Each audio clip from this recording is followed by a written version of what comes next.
Also.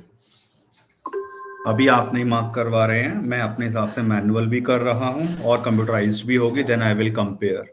And your active participation, किसी का भी नाम बीच में आ रहा है तो I need your response in that case, ये याद रखिए आप। Okay, so in the last class, we discussed about the addition theorem on probability. Let's consider one question.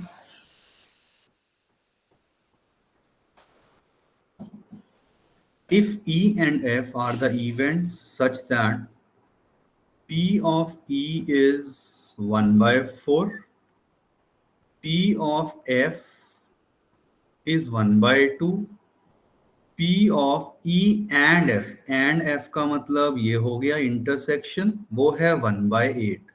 So these are the three things which are given to me. हमें क्या निकालना है? First part P of E और F.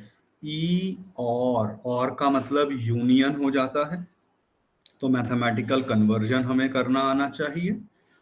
Now the basic idea is, first part तो simple हो गया, P of E union F का formula we already discuss, P of E plus P of F minus P of E intersection F. So let me substitute the values. They are all given to me. ऊपर आप check कर सकते हैं, all three values were known to us. Simplify, you will get your required answer.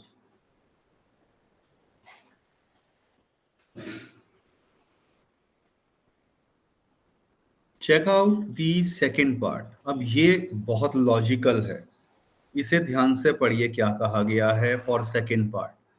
P of not E and not F. सो इसे जब हम mathematically लिखेंगे, not E का मतलब E डैश या E बार। आप नॉट E को ये भी लिख सकते हैं या डैश ऐसे भी लगा सकते हैं, both are okay. Not E and का मतलब इंटरसेक्शन हो गया, और फिर not F. So this is actually asked in this question. नाउ some student in yesterday's class did talk about using the De Morgan's law. तो यहां अगर अब आप नोट करें, this is nothing but E union F का complement. Recall set theory, De Morgan's law, वहां ये हम पढ़ चुके हैं. अब आप जब इसे ध्यान से देखेंगे तो ये हो गया 1 minus P of E union F, because P of A plus P of not A वो तो हमेशा 1 के इक्वल होता है, इसीलिए P of E union F का कॉम्प्लीमेंट इसके इक्वल आ गया. आप ये वैल्यू यहां निकाल चुके हैं in first part. Substitute, you will get your required answer.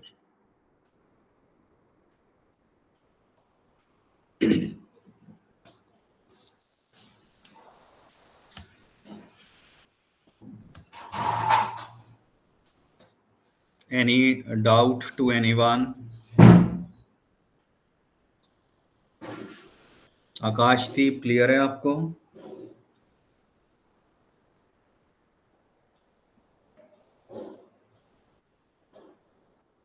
Akashdeep,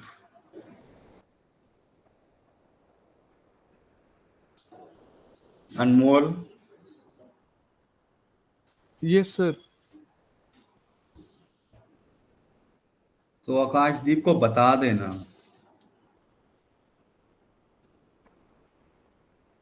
Ashish, is it clear? Yes, sir. Okay, so let's move on to the next question. Very similar, very simple question. आप check करिए क्या कहा गया था. Event E and F are such that P of not E or not F, ये हो गया not E और का मतलब यूनियन not F, वो गिवन है 0.25. बस आप पूछ रहे हैं state if E and F are mutually exclusive. So mutually exclusive होने का मतलब क्या होता है कि P of E intersection F should be 0। Simple rule है। अगर E इंटरसेक्शन F फाई होता है तो वो इवेंट्स आपके म्यूचुअली एक्सक्लूसिव हो जाते हैं, और इन सिंपल वर्ड उसकी probability should be then 0।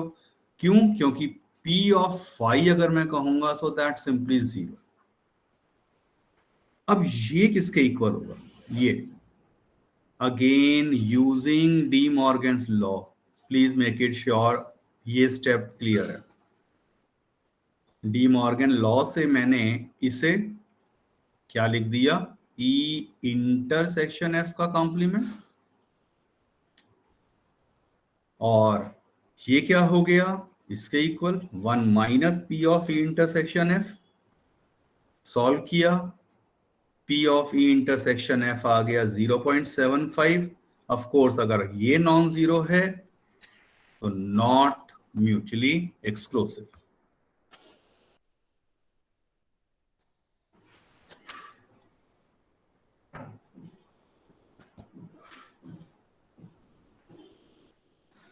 So Kanika left the meeting.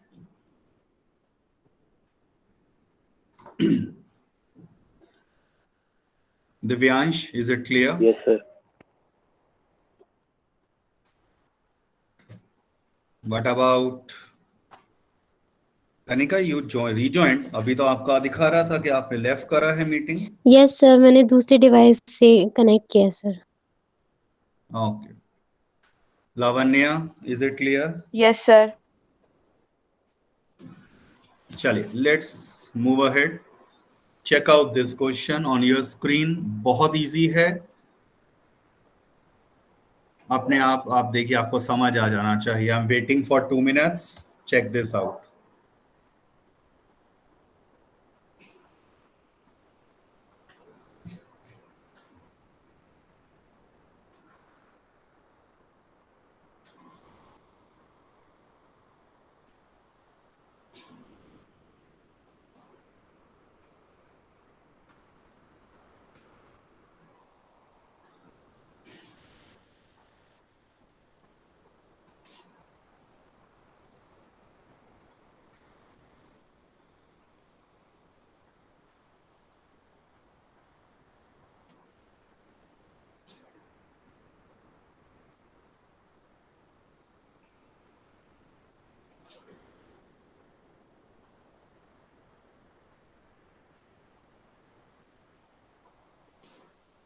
कहीं भी डाउट रहे तो आप पूछ लीजिए। वैसे सिंपल क्वेश्चन सामने स्क्रीन पर है।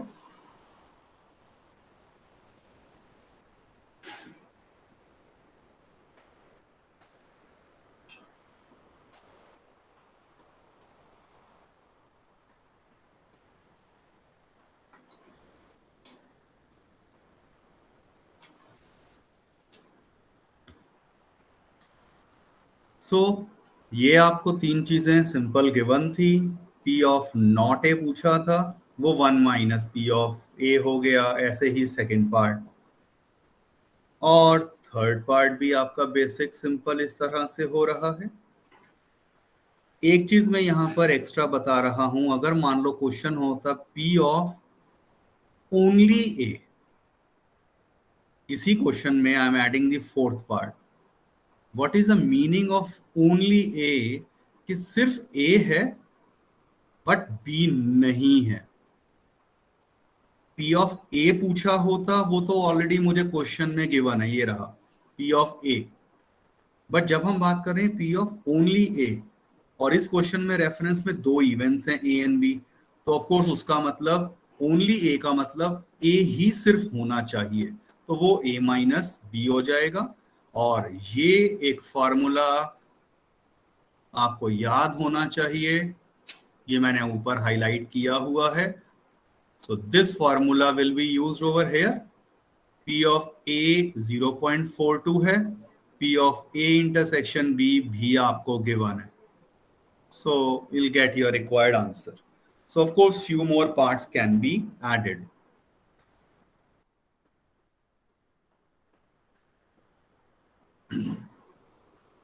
निधि, क्लियर है आपको ये क्वेश्चन?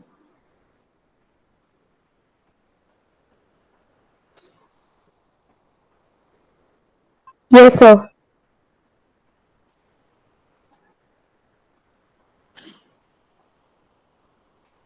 निश्चा, निष्ठा, Yes, sir. क्लियर है आपको? Yes, sir.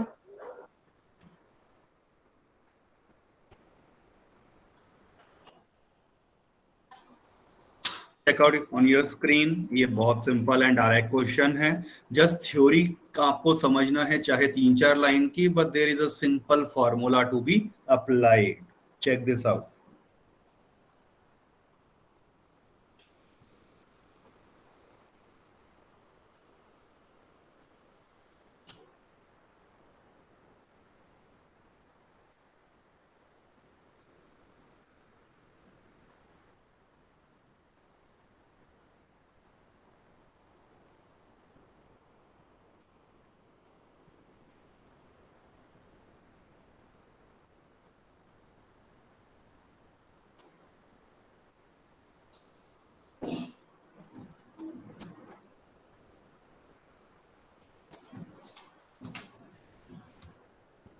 सो डायरेक्ट क्वेश्चन है, आपको पी ऑफ एम दिया है, मैम फॉर मैथमेटिक्स कह दिया, वो 40% स्टडी कर रहे हैं, तो 40% का मतलब 40/100।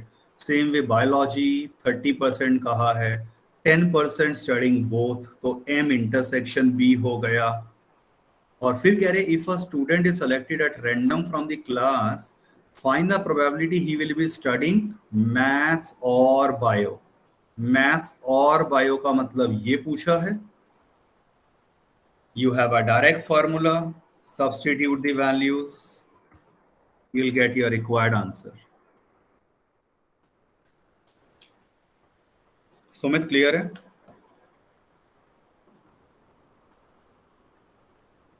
Sumit,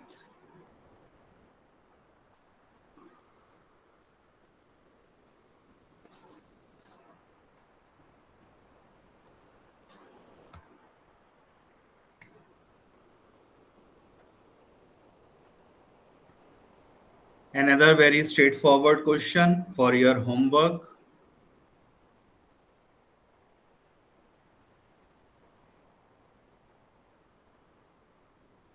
Again another logical question. आप चेक करेंगे यहां पर De Morgan's law based questions बहुत मिलेंगे। De Morgan's, so De Morgan's law based check करिए, ये वाला क्वेश्चन भी जाने वाला है, a part of your homework.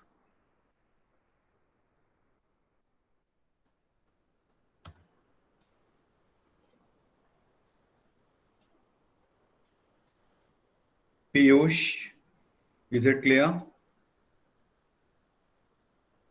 Yes sir. कल की क्लास में क्यों नहीं आए थे? सर कल मैं वैक्सीनेशन के लिए गया हुआ था। अच्छा, चलो ठीक। Shubham, Yes, sir.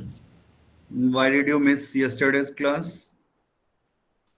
Sir, I was not feeling well.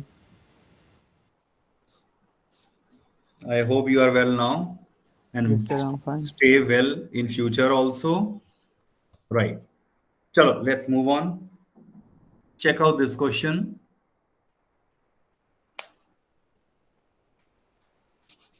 बहुत सिंपल क्वेश्चन है, बस लैंग्वेज को समझिए ध्यान से। आई एम वेटिंग।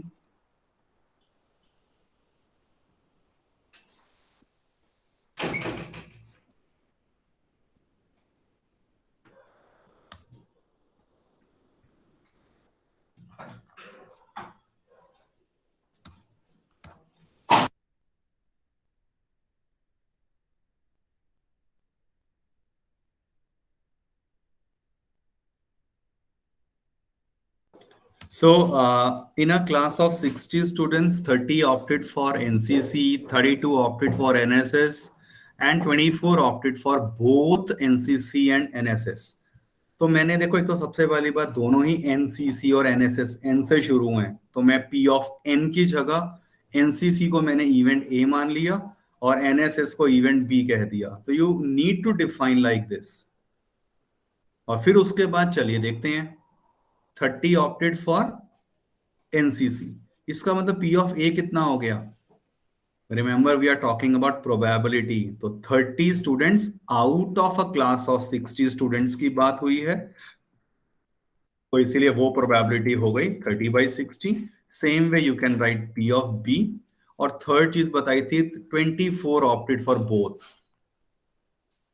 तो P of A intersection B. As far as first part is concerned, find the probability that the student opted for NCC or NSS. P of A union B हो गया, direct formula. Second part को समझिए, the student opted neither NCC nor NSS। क्या मतलब हो गया? Neither NCC नहीं है, नॉर NSS दूसरा वाला भी नहीं है, तो दोनों चीजें नहीं होनी चाहिए, इसीलिए यहां ये इंटरसेक्शन का केस बना है। और फिर यूजिंग डी मॉर्गन्स लॉ आप समझ सकते हैं ये कैसे मैंने लिखा होगा। ये सेम चीज हम पहले भी यूज कर चुके हैं।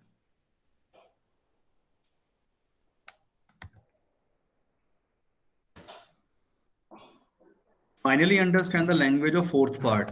Student has opted NSS but not NCC. NSS है but not NCC कहो, या ये कह दूं only NSS. This is same as probability of NSS only. तो NSS only का मतलब है NCC नहीं लिया है, तो NCC को मैंने माइनस कर दिया, तो आपसे basically P of B minus A पूछा है। You have a direct formula for the same. You'll substitute the values and you'll have your answer.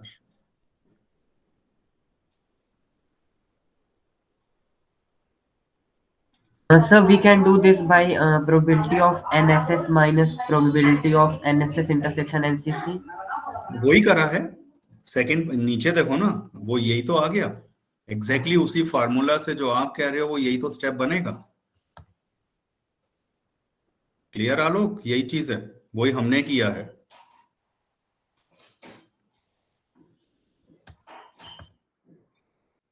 Siddharth Shankar, is it clear to you?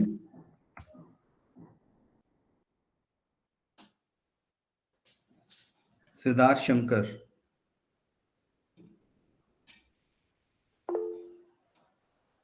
Okay चलिए let's move on. And मैं इसे यहां पर मिटा देता हूं क्योंकि ये थोड़ा सा लॉजिकल है, बहुत ध्यान से सोचना है। Check this out. Two students Anil and Ashima appeared in the exam. अब वो ये दोनों ही ए से शुरू कर दिए हैं, तो मैं अनिल वाले को मान लीजिए इवेंट ए कह देता हूं, that Anil appeared for the exam, और आशिमा वाले को मैं कह देता हूं एज इवेंट बी। अब क्या कहा है? The probability that Anil will qualify the exam is 0.05 given. पहले लिख लेते हैं Anil 0.05 and Ashima will qualify, वो आपको गिवन है P of B 0.10।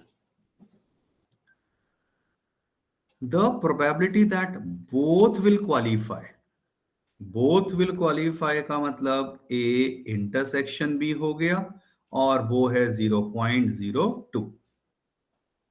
Find the probability that, अब स्टार्ट करते हैं फर्स्ट पार्ट से। फर्स्ट पार्ट में कह रहे हैं both Anil and Ashima will not qualify। Anil भी क्वालिफाई नहीं कर पाए एंड आशिमा भी क्वालिफाई नहीं कर पाए। तो फर्स्ट पार्ट का मतलब अगर ये क्लियर हो गया फिर तो आसानी से हो जाएगा।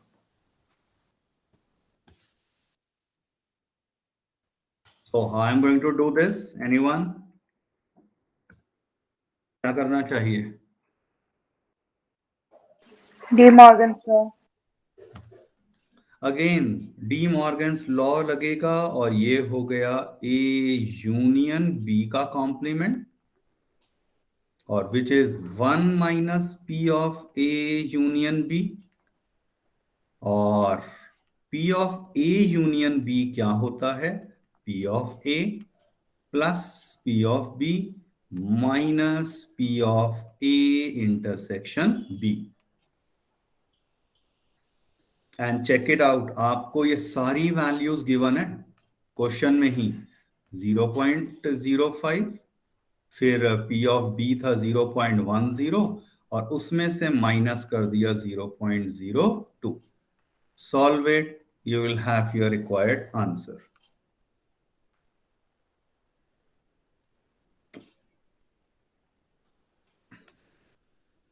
चेक करते हैं B part. At least one of them will not qualify। क्या मतलब हो गया? At least one of them will not qualify का मतलब, एक minute, at least one of them not qualify, isn't it same as 1 minus probability both qualify for the exam? It's all about the simple understanding, English language को समझने की बात है।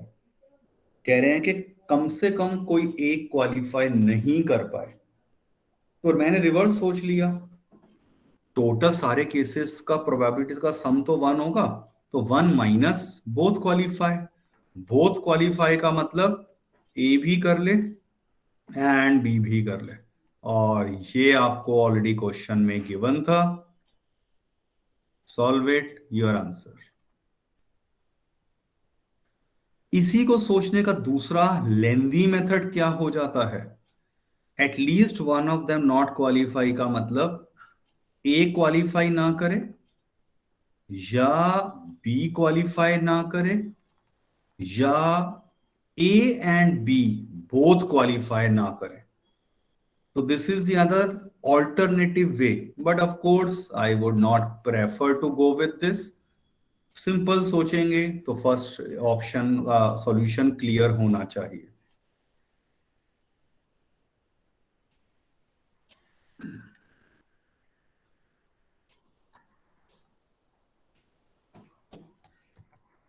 Any doubt to anyone? एक बार फिर से chat box में अपनी अटेंडेंस का अगर रह भी गया है तो मार्क करिए everyone. So I match from both, जो मैं फिजिकली ले रहा हूं आपके यहां आती है और सॉफ्टवेयर के थ्रू जनरेट होती है, और तीनों के टाइम अलग अलग होते हैं। Accordingly I get the basic idea. I don't want कि इस तरह से मैं वॉच रखूं, but it is made very essential by you people. Sincerity उतनी जितनी एक्सपेक्टेड है, जो होना चाहिए वो नहीं है। That is the reason I am bound to do this. Check out C part. क्या कह रहे हैं? Only one of them will qualify, probability only one of them qualify. अब इसका मतलब क्या हो गया? ओनली वन, ए ने कर लिया, बी नहीं कर पाया, या बी ने कर लिया, ए नहीं कर पाया। बस अगर ये सोच लिया, इसके बाद तो बहुत इजी है। How come? First P of A minus B का फॉर्मूला होता है P of A minus P of A intersection B, और P of B minus A का formula P of B minus P of A intersection B. When you open the bracket, P of A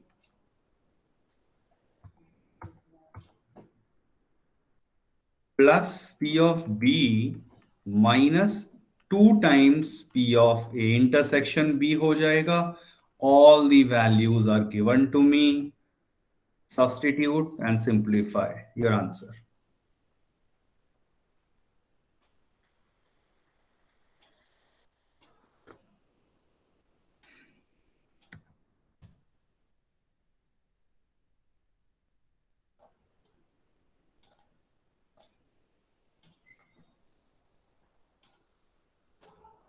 I hope it is clear. Manika, yes sir. कल की class में क्यों नहीं थे? Sir मैंने कल की क्लास अटेंड की थी, बस थोड़ा लेट ज्वाइन हुआ था अब वो नेटवर्क लेट, इशू की वजह से। चल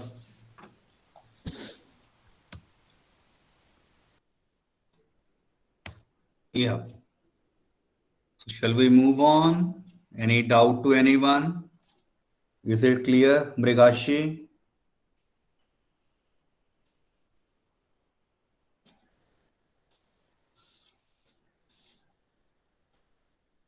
Mrigashi, is it clear?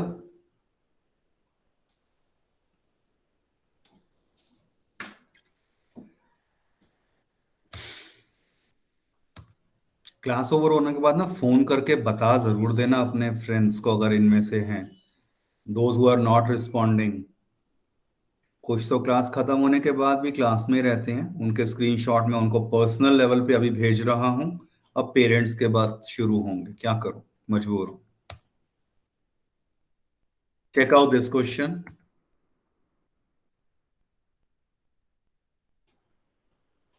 एक बार अपने आप पढ़िए, समझने की कोशिश कीजिए।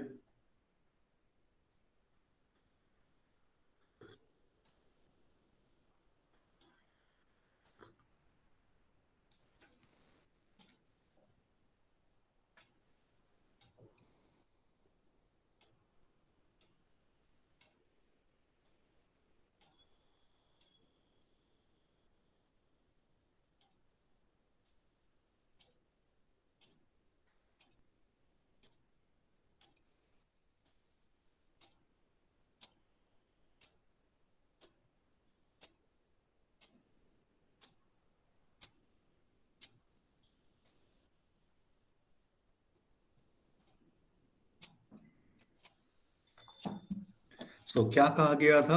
अ committee of 2 persons, 2 persons is to be selected from 2 men and 2 women। तो पहली बात, टोटल तो आपके पास 4 person है, ठीक है, और उनमें से 2 पर्सन सेलेक्ट करने हैं। ये चीज समझ आ रही है?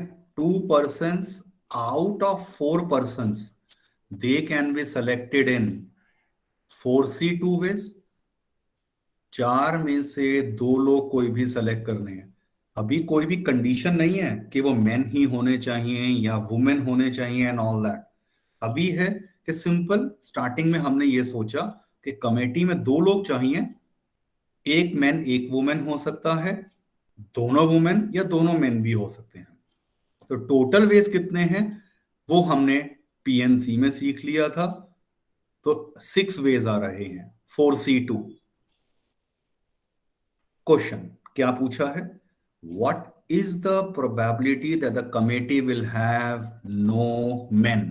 ए पार्ट, नो मैन का मतलब क्या हो गया? पहला भी मैन नहीं लेना है कमेटी में, दूसरा भी मैन नहीं लेना है।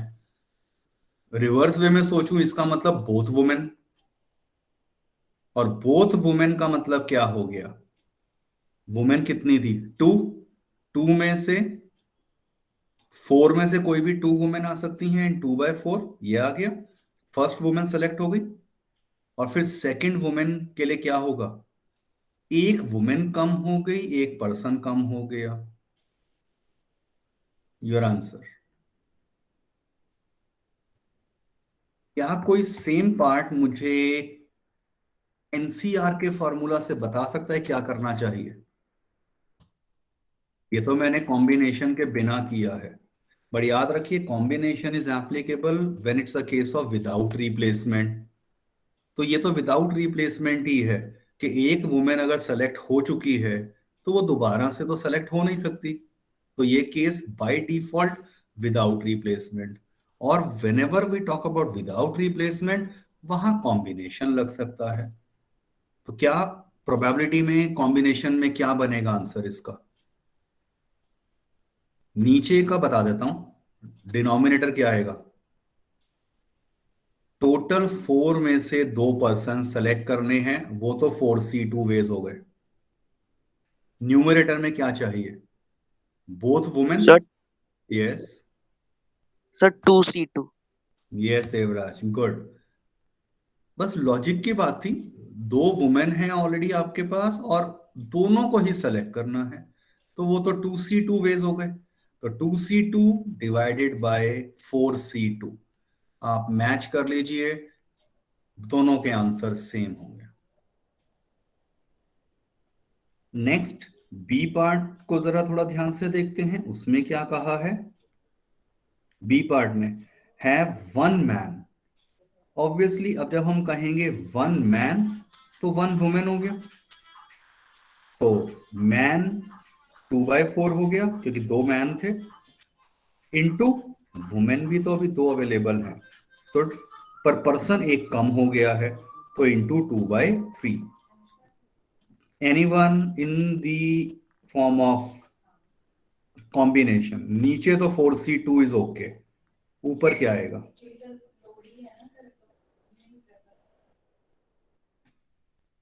Anyone? Sir, 2C1 into 2C1. Yes Ananya, perfect. आप चेक करिए, मैन एक मैन चाहिए, दो मैन में से एक मैन ले लिया, एंड फिर एक वुमेन चाहिए, दो वुमेन में से एक वुमेन ले लिया। तो चेक कर लीजिए, दोनों को जब आप सॉल्व करेंगे आंसर सेम आने वाला है। डेफिनेटली कॉम्बिनेशन में कैलकुलेशन बढ़ जाती है, तो हम उसको शायद अवॉइड करना प्रेफर करेंगे, but those who are preparing for the competitive examination, at least you are aware कि जो एमसीक्यू क्वेश्चंस में चॉइसेस दी जाती हैं वहां पे इसी तरह से आंसर छोड़ देंगे कॉम्बिनेशन की टर्म में भी। तो अगर आप सॉल्व करने बैठते हैं तो शायद आप इतना क्लियरली ना कर पाए, तो लॉजिक से आसानी से सोच पाएंगे। तो understanding of combination is important here. C part वो तो फिर सिंपल है, in your homework.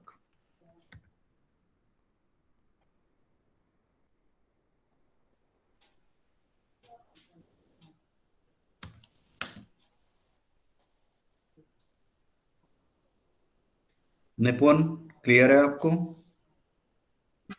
Yes sir. Okay.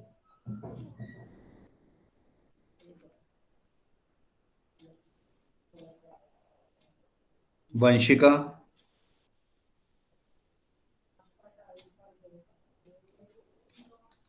Vanshika, is it clear?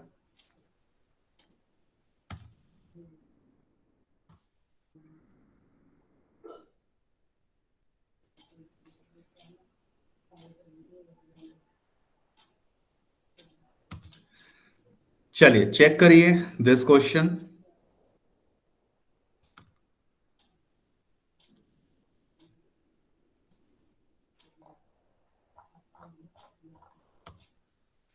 Two dice are tossed together. Find the probability of getting a doublet or a total of 6. तो आप check करिए, अगर मैंने event, एक तो 2 डाइस हैं, 36 केसेस हो गए। अब आया एक इवेंट, क्या कहा है? ए गेटिंग अ डबलेट, और बी इवेंट क्या कहा? A total of 6। तो आपको क्या निकालना है? ईदर ए और बी, तो ए यूनियन बी, तो P of A union B इसके इक्वल आ जाएगा, डायरेक्ट फार्मूला। अब गेटिंग अ डबलेट का मतलब आपको पता है वो क्या होता है? 1 1 2 2 3 3 4 4 5 5 एंड 6 6। ठीक है, और गेटिंग अ टोटल ऑफ 6 वो मैंने केसेस सारे लिख दिए। सिंपली कॉमन केस आपको दिख रहा है, ये 3,3 आएगा, तो इसमें इसकी प्रोबेबिलिटी 1/36 हो गई। बाकी फार्मूला आपके सामने ही है, substitute the values and you will get your required answer.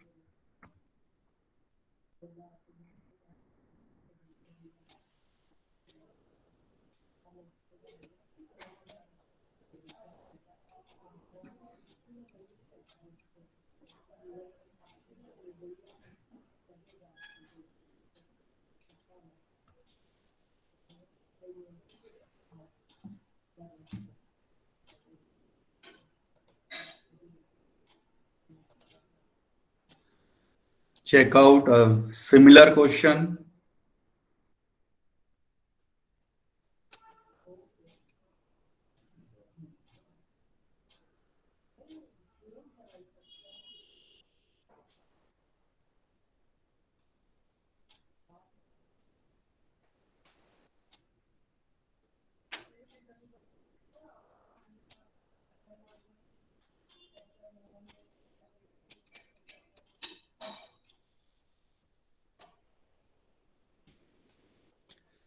In a single throw of 2 dice, find the probability that neither a doublet nor a total of 10 will appear. तो वही है, मैंने डबलेट और total of 10 इन दोनों को तो चलिए पहले ही हाईलाइट कर लिया. तो गेटिंग अ डबलेट में आपको पता है वही केसेस आ जाएंगे 1 1 2 2 3 3 4 4 5 5 एंड 6 6. और गेटिंग अ टोटल ऑफ 10 वो आपके सामने ये रहे 3 केसेस. कॉमन भी मैंने देख लिया 5,5 आ रहा है. एनीवे पूछा क्या था? Find the probability that neither a doublet nor a total of 10 will appear. A भी नहीं हो and B भी नहीं हो, ये आपसे पूछा है. Direct application of D Morgan's law, simple identification and then followed by the direct formula.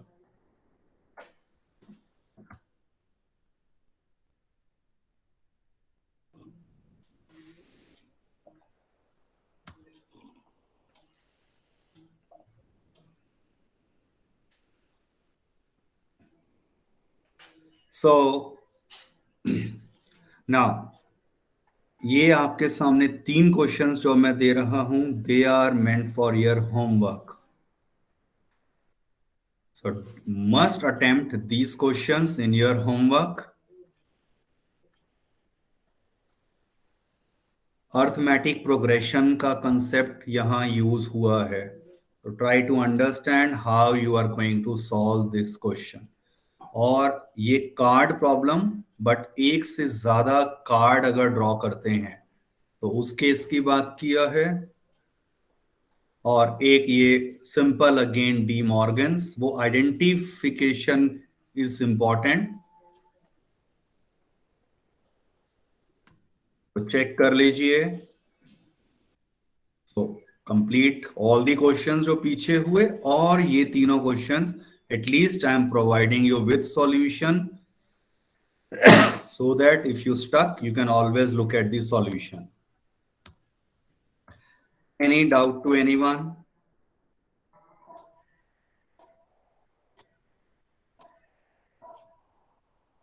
Check your Google Classroom also. आपको असाइनमेंट और NCERT वो सब अपलोड करने के लिए PDFs की ऑप्शंस हैं, and deadline is approaching. You must have missed that. Very few students have actually done their work. पहले लास्ट पीरियड है, 2 मिनट पहले ही मैं खत्म करता हूं, 3 मिनट पहले. You can mark your attendance and then can leave the class. Thank you, sir. Thank you. Good day. Thank you, sir. Have a good day, sir. Thank you, sir. Thank you. Thank you, sir. Good day. Have a Bye. good day, sir. Thank you, sir. Have a good day. Yeah, good day. Bye.